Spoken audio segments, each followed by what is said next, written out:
Welcome guys to Nelly's White Lions channel, wife, mom to the cuties, a career girl and entrepreneur. My name is Nelly, aka Nelly White Lion, because I am married to the White Lion himself. Hello lovelies, this is Nelly, aka Nelly White Lion. Welcome to my channel. My channel is called Nelly White Lion. And my name is Nelly, aka Nelly White Lion, because I am married to White Lion himself. Well, guys, welcome today. If this is your first time seeing my face, if this is your first time tuning into this channel we do family vlog.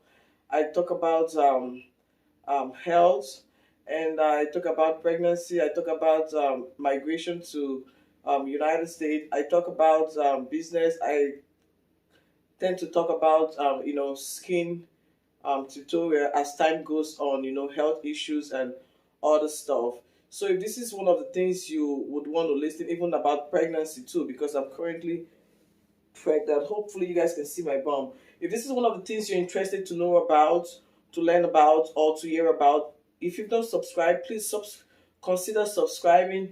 Hit the notification. Don't miss an upload from me. I kind of miss my words. Today I'm going to talk about being 38 weeks pregnant, the symptoms I face, and the signs apparently, forced labor and whatever. So I'm currently 38 weeks pregnant. Last week we did our baby shower, which I've not posted the video, so watch out for the video. And today is August 4th. This is my most current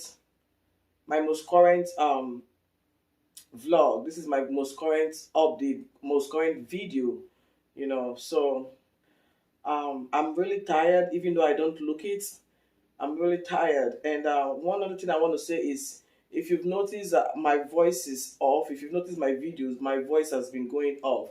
This is not new to me. It's something I experienced in my pregnancy. Like I said, I have PCOS, and one of the signs of PCOS is deep voice. Like when you wake up in the morning, you tend to have like a deep voice.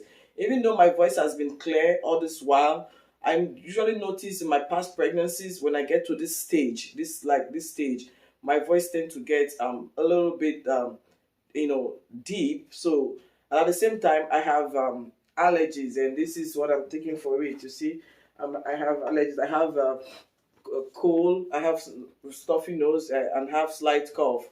So probably they kind of playing together to make my voice deep. I don't know, but I usually know I get deep voice. Another thing I want to say is about I tend to drink more of water, and when you drink more of water, what do you expect? You go to the bathroom frequently. So I frequent the bathroom a lot. Another thing I want to talk about too is like TMI. That is too much or too many information. My vulva, ladies, you know what I mean. Vulva is the labia, tend to get swollen. It's kind of swollen at this point too. I think this is because I'm they said usually they say when you get pregnant you kind of notice that to be bigger and swollen, but I notice as my days are getting closer it's getting swollen. So people that don't want to hear about this, I'm just going to give out some kind of too many information like TMI. So just consider listening, and if you don't want to listen, you can skip this part. Another thing I noticed is I'm having a lot of discharge too. When I talk about discharge, it's not candida discharge, or I'm sorry about that. I think I got a WhatsApp message. It's not candida discharge or any infection discharge. This is just normal discharge that should I say, even when I went to the doctor, they did all the tests, they were like, oh, you're fine. But I think that's my mucus plug. I'm losing part of my mucus plug because being that 8 weeks pregnant, I just noticed that like this just last week, if you want to know what a mucus plug is, you can Google. Google is your friend. It can be your best friend. It can be your worst enemy, depending how you digest the information they give to you, or how reliable you can trace the source, on Google. So you can Google can still give you accurate information, so you can see the picture what the mucus plug is. Some people tend to lose it at once. Some people can tend to lose it slightly. That has not been broken yet, but I know I am losing something in my body, which I'm still okay. I know it's the process. And another thing I'm going to talk about is pelvic pain. Like, I'm having a lot of pelvic pain. This is not even new. Like, this pregnancy, if you guys have been listening to me, this pregnancy has really been hard on my body. From when I got pregnant till now, it has been a struggle. And this is the only pregnancy that is disturbing me like this. My son did not disturb me. My daughter did a little with her kicking, but this one, it's like from when I conceived, I've been having a lot of waist pain, back pain, you know. And when we went to check, they said I have a posterior placenta. I don't know if I've ever mentioned this here, but what that means is that my placenta implanted at my back instead of the front. Some people tend to like the back one because they tend to feel their pregnancy, their baby kicking on time. But for me, my daughter was anterior, my son was anterior, and this one is the only one that is posterior. So it gave me a lot of waist pain, like constant waist pain since when I conceived till now. The pain, I thought it's gonna reduce, but it kept like it's getting worse and worse. And I know it's gonna get worse because if I'm gonna go into labor, definitely it's gonna be a back pain labor. It's gonna be from my back because that's where it's gonna start. So, but another thing that really makes me uncomfortable, it's like since the my placenta is posterior, it's implanted at my back. I don't have the cushion like the placenta. If you look, the anatomy of the placenta is like a cushion within from your own body to the baby. So when the baby is kicking, people that tend to have anterior placenta, when at the first stage you will not feel your baby moving early. People with the back placenta, posterior placenta. Back means posterior. Yeah, so let me not be. You think it's two different words? It's the same thing. I mean, back means posterior. So people that have the posterior placenta, you tend to feel your baby kick early. And at this stage, you can see I'm overfed. Like when I say I'm overfed, I'm really overfed. So there's no space for this baby right now. But the kick, when this baby start moving, is like I don't even know how I want to describe the pain like I feel. It's a good thing for your baby to move. But in my own case, when this baby is moving, like my attention will be drawn to it. Like you will notice that I'll bend down and look like this, like, oh my God. Like it's like the baby want to pop out. The other day my husband told me when I showed him the baby was moving, he was like, babe, are you not sure this baby is over matured? That was what he said. I said, no, the baby is not over matured. He said, can you see that move? I said, that is what I'm telling you. My placenta is posterior. That is why the movement is so strong. Like you can feel. So another thing, guys don't mind me. And I'm big, guys. I don't know if you guys can see. I am big. See how round it is? I think I've dropped, but I am big, and people tend to see me and they said, "Are you sure your dates are accurate?" Of course, my dates are accurate because the scan kept saying the same thing. And why I asked, they said because this baby looks big, too big. When your sister was pregnant with twin, her baby is not as big as this. Actually, they are right. My son's pregnancy was not as big as this. My daughter Sophie was big because she was almost 9. She was 9 pounds. She was big. But I think the more you have babies, the more you have babies, your stomach get bigger and bigger and bigger. And um, apart from that, prior pregnancy, I always have a big tummy, big belly. So, what is it? Guys? But anyway, that's just one thing there. My stomach is big, and it has really been disturbing me. The pelvic pain is really bad. I have pain on my pubic bone. Pubic bone is where the bone, or after your, what's it called? I don't know how to describe the pubic bone. I have pains there. Like if I want to wear my shoes or whatever, if I stretch my leg like this, I feel the pain. I want to get out of bed. My husband has to assist me to, get out of bed. And another thing again is my legs. I don't know if you guys can see this. It's even down now. See that? You see how denting it is? When I mean denting, it's when the word denting means when you press the leg, it goes down and it takes time to come. So In nursing, we call it peeling edema. You can say this is a +2. I don't know why I'm using nursing terms here. You can say this is a +2 because when you press it down like this, look, it takes time. I don't know if you guys can see. You see my hand is still showing. It takes time to go. This is between like a +2, +3 in nursing. And if this is for somebody that has heart issues, this is a big issue there. You know, it's still, look at that. It's taking time to even come up. See the one leg. This leg is fine. You see, this leg is fine. So, and being a nurse, I'm been so reluctant. I know what to do, but I was really adamant. I refused to elevate my leg, and here I get pain on this side. This place look a little bit dark because I have water settled down here. Yeah, this part is, you know. So this is just my right leg, and sometimes it can be at the position where the baby is sitting. That is why you know, the legs, that particular leg is swollen. At this point in time, I'm not worried about enclencher. Enclencher is like when you have high blood pressure in pregnancy. I'm not worried about pre-enclencher. I'm not puffy on my hands. You know, my wedding ring still fits me good. My blood pressure has been 105, 103 over, sometimes 59, 60, 64.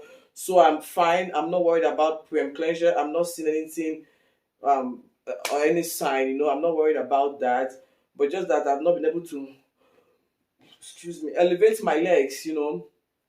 And my husband has always been reminding me, babe, raise your leg, and he'll prop up the pillows for me. Nurse, I know about this stuff, but to put it into practice is a problem. So I just need encouragement and, you know, queen, which my husband is doing, to make me do that. Now my indigestion has been really bad. Is it chest bone? People say it's because when the baby is hairy, you tend to have indigestion. I don't think so. That is what is happening to me right now, is my level of progesterone. That is what is happening to me. But indigestion has been so bad on me that I am scared of eating. You know, somebody told me, "Oh Nelly, your stomach is just big up here. You didn't even add weight." I know I did not add weight, but I definitely added weight on my nose and on my lips, you know. So I get scared of eating food because after eating, I worried about indigestion. I've been taking Tums. Tums is antacid. Is that what they call that in Nigeria? But Tums, that's what I've been taking. I chew Tums after eating to help me elevate with the indigestion and the chest. Is it chest bone or heart bone they call it? Another thing again, I don't sleep at night. Like, sleeping at night has been terrible for me.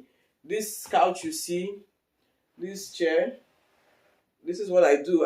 When it's been bad for me. Like, I will get up, sometimes I'll eat the food. I don't know, the food will not digest, but sometimes in the night, from nowhere, you just get that acid reflux. It just comes. I have to come up and I prop all the pillow for me to be able to sit there. And no, but this pregnancy wants me to come sit down. So I sit on this chair. This is my bedroom.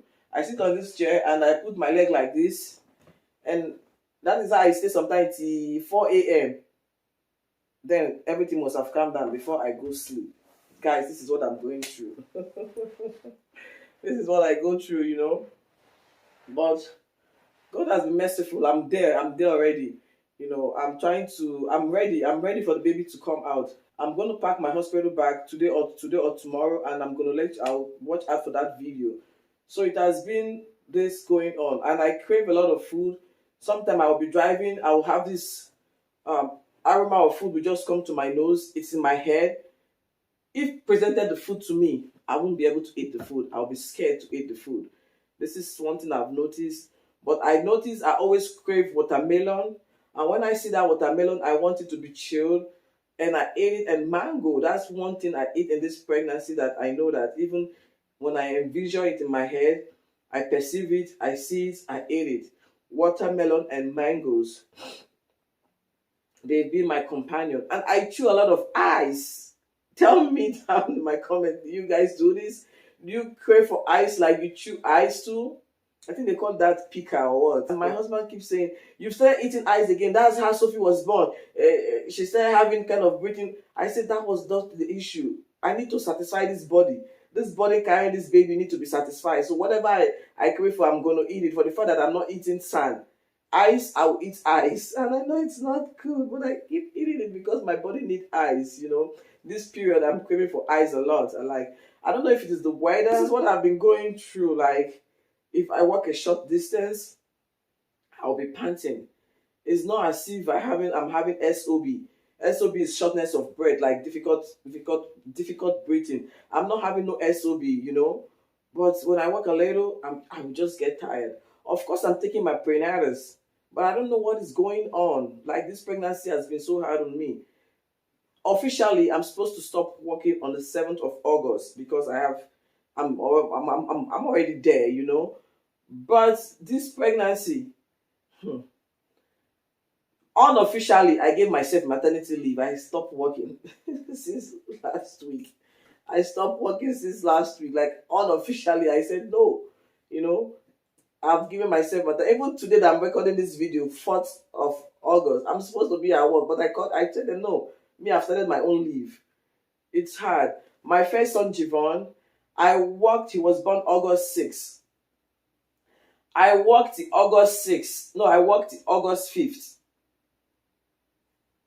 Came back, me and my mom went to do groceries, finished the groceries. My husband drove me to the hospital for induction. I was induced. My induction failed.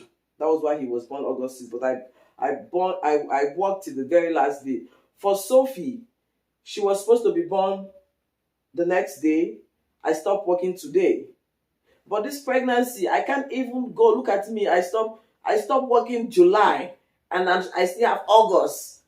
This can tell you how hard it has been on me. But thank God to my friends. Like, I have this, my colleague, her name is Aliyah. When I first took in the first morning sickness, she saw I was always having this waist pain, like going to do treatment for patients, like their wound treatment. She will help me do that, pass the medication. I will just sit and do the documentation. She saw how it was on me. I had to even leave that particular shift. I moved to 9 shifts where I was working like 9 days out of 14 days. It's called a 0.9, where I was working like 9 days out of 14 days. I couldn't carry it. I have to cut down to 8 days. And why I cut down to 8 days was because our finances has to be stable. The company we took out the mortgage loan from needed your money to be, your finance to be stable till they finish building the house. So I have to keep working full time, which in America, full time 4 hours to 80 hours in 2 weeks is full time. So I can't work below that, and that's like 0.8. After we closed on our house May, I cut down to 0.5. Even that 0.5 is still hard for me to walk. I go to work, the way I move, like I walk like I'm wobbling. Well, I don't know what you mean, if you guys know what I mean by wobbling. If you ever see a dog fowl walking, that is how I walk. If you ever see a dog fowl walking, that's how I walk. And my husband like, you're going to work, see the way you're moving. Don't go and have the baby and walk. I'm still adamant, I still go to work. It's like, if something is part of you, it's part of you. I just want to go to work. I work 5 days in 2 weeks, like that's like 40 hours in 2 weeks. They still nice on me, they still help me. Like, I go sometime, my legs are swollen, they will just say, sit down and elevate your leg. God has been so merciful and kind to me in this pregnancy, but yet the pregnancy has been still hard on me. Who am I to complain? Comment below, please, if you're having one of these symptoms, if you ever had what I'm talking about, and how you dealt with it. I know I'm almost at the last point, of this journey, but thank God, I just wanted to come share. And if you notice I've not been uploading, bear with me, because this is part of what I'm going through. I don't know if I should say it's my nesting period. I see myself lazy in bed. Jeez, lazy in bed. The other day I went to Mall of America to go look for dress for my baby shower, which was last weekend. The kind of contraction I had, I thought I was having this baby. I had to go in to the clinic, and that was when they said, no, you're not even dilated. Yeah, your baby is down, head is still down. They start talking all the medical terms, SODs, this and that, position, staging. I said, I'm not dilated, right? Baby, they said yes. But the contraction has been having, like, the contraction is a lot. It's still increasing. It's coming and coming and coming. We're prepared for the baby. I just want to let you guys know, bear with me if you're not getting videos from me. I will try my best. I have a lot of videos to push out, but this is my most current video. If you're seeing this, whenever you're seeing so far, I have other things, I'm feeling at this stage, but and one other thing, my constipation has been bad too. The constipation has been bad, and maybe that's why my body is craving for watermelon. Watermelon can help you still go. The constipation has been bad, but thank God, I've been able to deal with it good. I'm really ready to meet my little one. Yeah. But anyway, this is my life update as of 4th of August 2021. So bear with me. You might get to see more videos from me pertaining days. You might get to see less video. Just know that nearly I'm in this tired stage. I give kudos to all those pregnant ladies that every woman is different, Every woman is different. Like I said, my 2 pregnancies were the best, and this one is happening to me like this, I can't even walk. And this is how the belly is. I don't know if you guys can see. Sorry. You see this belly? This is how it is. It's it's already hurting. My waist is already hurting. So this is how it is. It's big and round. I hope you guys can see. So far, yeah. I'm an old woman. I'm an old woman. I get up, pain, and But anyway, I'm gonna close this vlogs, that 8 weeks update vlog here. If this is your first time seeing my face within this channel, like I said, we're already family. Please subscribe, and when you subscribe, come back to view the video. You don't know where you're gonna meet, what information I'm gonna give out that's gonna better your life or better what your friend's life or whatever. Just keep coming back and watching the video. And to my faithful returnee subscribers that always watch, thank you very much. May God bless you, and give you favor in the sight of men and God. Thank you so much. I love you guys. Bye bye.